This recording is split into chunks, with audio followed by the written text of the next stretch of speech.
เกี่ยวกับการเรียนของพวกเขานั่นแม่เรียนภาษาต่างประเทศภายในทุกเดือนเวลาแม่มีหัวของนี่ต่างคนอาจจะโพสเสือว่านี่เป็นสิ่งที่สามารถเป็นไปได้โดยท่านการศึกษาคุณพ่อของนักวิชาการทางจิตศึกษานี่เป็นสิ่งที่เป็นไปได้แน่นอนและตัวนี้คือเขาคิด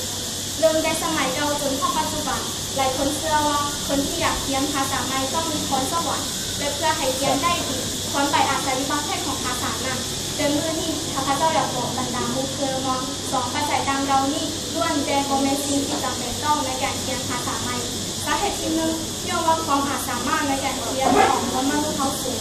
สาเหตุที่สองเรื่องว่าบางคนถึงแม้ว่าได้อาศัยอยู่ต่างประเทศหลายปีแล้วแต่ยังว่าก็ออกแม้แต่2-3 ประโยคย่อมตัวได้ทำการฝึกหัดฉะนั้นจึงว่าสองคือดังเรานี่พวกความใหญ่แบ่งขออ้างในการติดความข้อเขาไปเรียนภาษาใหม่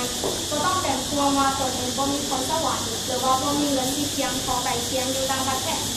ซึ่งเขาควรแห่แนวใดเพื่อเรียนภาษาต่างประเทศภายในทุกเดือนประเด็นที่สำคัญคือดังนี้นี่สิ่งที่สำคัญคือหนึ่งแมนฟังเรื่อยๆเพราะว่าจะไปฟังเป็นขั้นในกระจายเสียงหรือว่าการสนทนาของเจ้าของภาษาพยายามสั่งปัญญาการที่เป็นไปด้วยภาษานั้นโดยท่านการฟังเขาสามารถควบคุมทำนองเสียงการยุติ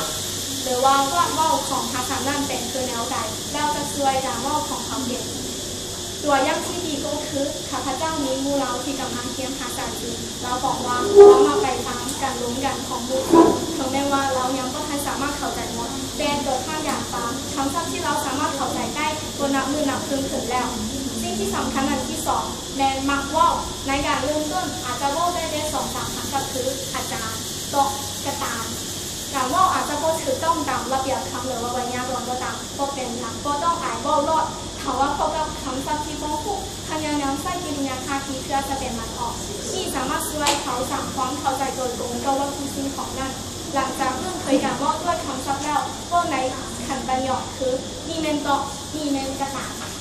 ก็ต้องเป็นพวงว่ามีความผิดพลาดเพราะว่าคำสุภาษิตจริงได้บอกให้เขาพูดว่าความผิดพลาดทำให้คนเขามีความก้าวหน้าว่ารวมแล้วเมื่อนี้ข้าพเจ้าอยากจะจูงบรรดามุขเพื่อนถูกที่อยากเรียนภาษาใหม่จะย่างว่าตัวเองเรียนก็ได้ว่าเรียนภาษาต่างประเทศภายใน6 เดือนเป็นสิ่งที่เป็นไปได้แน่นอนโดยผ่านการทดลองฉะนั้นสำหรับคนเขาถูกที่มีเวลาหลายกว่า6 เดือนเป็นอย่างที่เรียนก็ได้ก็ต้องเป็นพวกอุปสรรคต่างๆในการเรียนเริ่มเรียนก็ข้าพเจ้าเชื่อว่ามุขทุกคนอยู่ในของนี้ล้วนได้สามารถเรียนภาษาใหม่ให้ได้ดีหมดแล้ว